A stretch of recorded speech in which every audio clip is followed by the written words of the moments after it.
world, there are suddenly numbers that we aren't allowed to write down on the internet, programs we're not allowed to publish, and all it takes to make legitimate material disappear from the internet is to say that infringes copyright. It fails to attain the actual goal of the regulation. It doesn't stop people from violating copyright, but it bears a kind of superficial resemblance to copyright enforcement. It satisfies the security syllogism. Something must be done, I am doing something, something has been done. And thus, any failures that arise can be blamed on the idea that the regulation doesn't go far enough, rather than the idea that it was flawed from the outset. This kind of superficial resemblance and underlying divergence happens in other engineering contexts. I have a friend who was once a senior executive at a big consumer packaged goods company who told me about what happened when the marketing department told the engineers that they'd thought up a great idea for detergent. From now on, they were going to make detergent that made your clothes newer every time you wash them. Well, after the engineers had tried unsuccessfully to convey the concept of entropy to the marketing department, they arrived at another solution. They developed a detergent that used enzymes that attacked loose fiber ends, which were the kind that you get with broken fibers that made your clothes look old.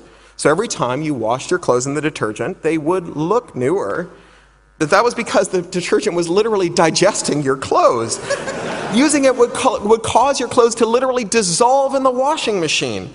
This was the opposite of making clothes newer. Instead, you are artificially aging your clothes every time you wash them. And as a user, the more you deployed the solution, the more drastic your measures had to be to keep your clothes up to date. You actually had to go buy new clothes because the old ones fell apart.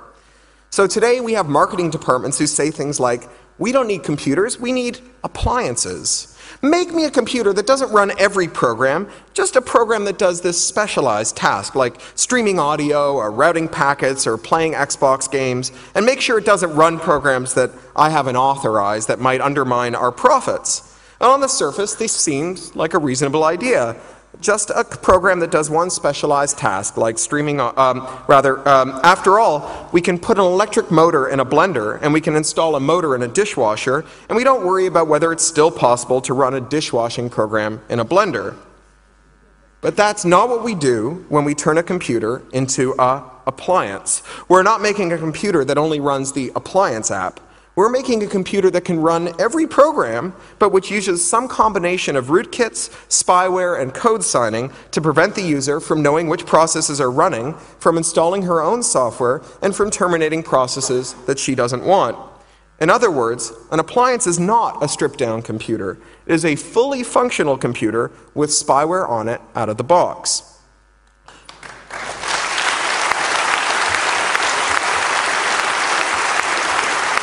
Thanks. Because we don't know how to build the general purpose computer that is capable of running every program we can compile, except for some program that we don't like, or that we prohibit by law, or that loses us money. The closest approximation we have to this is a computer with spyware, a computer on which remote parties set policies without the computer user's knowledge over the objection of the computer's owner. And so it is that digital rights management always converges on malware. There was, of course, this famous incident, a kind of gift to people who have this hypothesis, in which Sony loaded covert rootkit installers on 6 million audio CDs, which secretly executed programs that watched for attempts to read the sound files on CDs and terminated them, and which also hid the rootkit's existence by causing the kernel to lie about which processes were running and which files were present on the drive. But it's not the only example. Just recently, Nintendo shipped the 3DS, which opportunistically updates its firmware and does an integrity check to make sure that you haven't altered the old firmware in any way, and if it detects signs of tampering, it bricks itself. Human rights activists have raised alarms over UEFI, the new PC bootloader that restricts your computer so it runs signed operating systems, noting that repressive governments will likely withhold signatures from OSs unless they have covert surveillance operations. And on the network side, attempts to make a network that can't be used for copyright infringement always converges with the surveillance and control measures that we know from repressive governments. So SOPA, the American-US Stop Online Piracy Act, bans tools like DNSSEC because they can be used to defeat DNS blocking measures. And it bans tools like Tor because they can be used to circumvent IP blocking measures. In fact, the proponents of SOPA, the Motion Picture Association of America, circulated a memo citing research that SOPA would probably work because it uses the same measures as are used in Syria, China, and Uzbekistan, and they argue that these measures are effective in those countries, and so they would work in America too. I mean, don't applaud me, applaud the MPAA. Now, it may seem like SOPA is the end game in a long fight over copyright and the internet, and it may seem like if we defeat SOPA, we'll be well on our way to securing the freedom of PCs and networks. But as I said at the beginning of this talk, this isn't about copyright, because the copyright wars are just the 0.9 beta version of the long coming war on computation. The entertainment industry were just the first belligerents in this coming century-long conflict. We tend to think of them as particularly successful. After all, here is SOPA trembling on the verge of passage and breaking the internet on this fundamental level in the name of preserving top 40 music, reality TV shows, and Ashton Kutcher movies. But the reality is that copyright legislation gets as far as it does precisely because it's not taken seriously. Which is why, on the one hand, Canada has had parliament after parliament introduce one stupid copyright law after another, but on the other hand, parliament after parliament has failed to actually vote on the bill. It's why we got SOPA, a bill composed of pure, stupid, pieced together molecule by molecule into a kind of stupidite 250 that is normally only found in the heart of a newborn star. And it's why this rush through SOPA hearings had to be adjourned midway through the Christmas break so that lawmakers could get into a real, vicious, nationally infamous debate over an important issue, unemployment insurance. It's why the World Intellectual Property Organization is gulled time and again into enacting crazed, pig-ignorant copyright proposals. Because when the nations of the world send their UN missions to Geneva, they send water experts, not copyright experts. They send health experts, not copyright experts. They send agriculture experts, not copyright experts. Because copyright is just not important to pretty much everyone.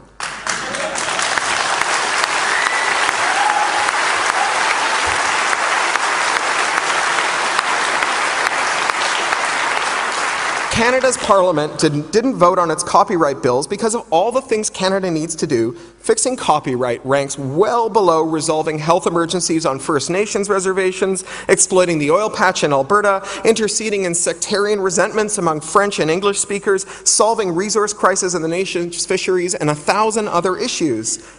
The triviality of copyright tells you that when other sectors of the economy start to evince concerns about the internet and the PC, the copyright will be revealed for a minor skirmish and not a war. Why would other sectors nurse grudges against computers? Well, because the world we live in today is made of computers.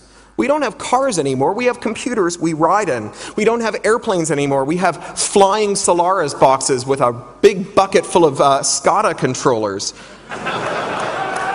A 3D printer is not a device, it's a peripheral, and it only works connected to a computer. A radio is no longer a crystal, it's a general purpose computer with a fast ADC and a fast DAC and some software. The grievances that arose from unauthorized copying are trivial when compared to the calls for action that our new computer-embroidered reality will create. Think of radio for a minute. The entire basis for radio regulation up until today was based on the idea that the properties of radio are fixed at the time of manufacture and can't be easily altered. You can't just flip a switch on your baby monitor and turn it into something that interferes with air traffic control signals. But powerful software-defined radios can change from baby monitor to emergency services dispatcher to air traffic controller just by loading and executing different software.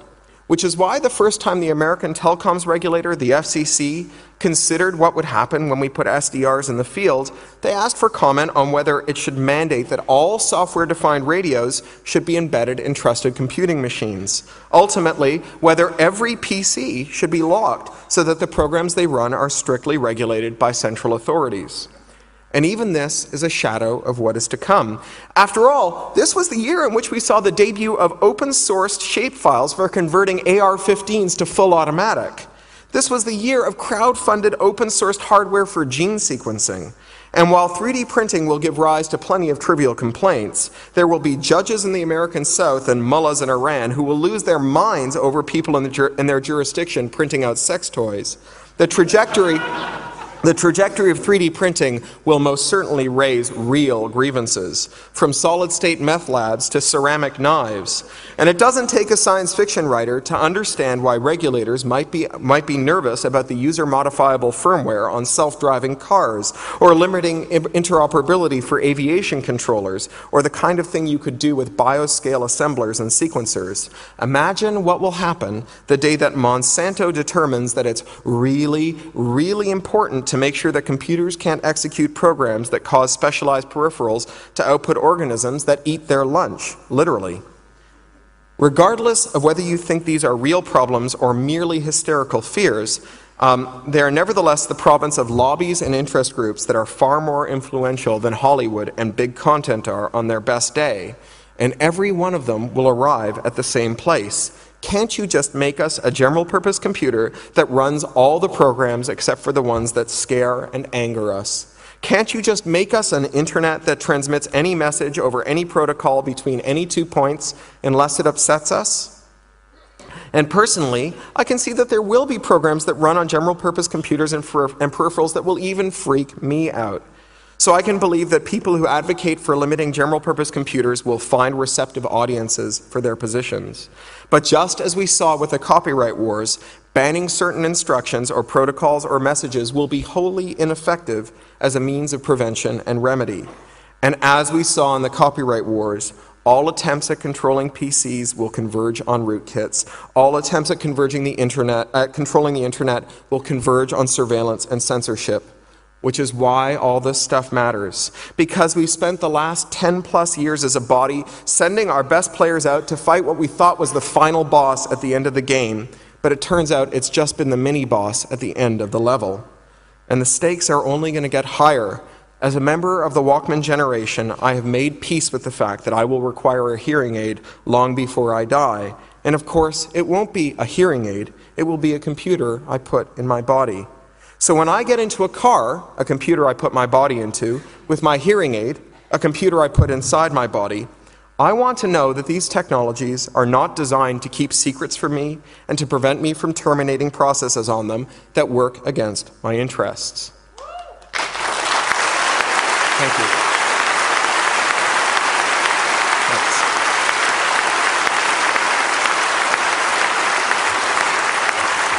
Thank you. So last year, the Lower Merion School District in a middle-class, affluent suburb of Philadelphia found itself in a great deal of trouble because it was caught distributing PCs to its students equipped with rootkits that allowed for remote covert surveillance through the computer's camera and network connection.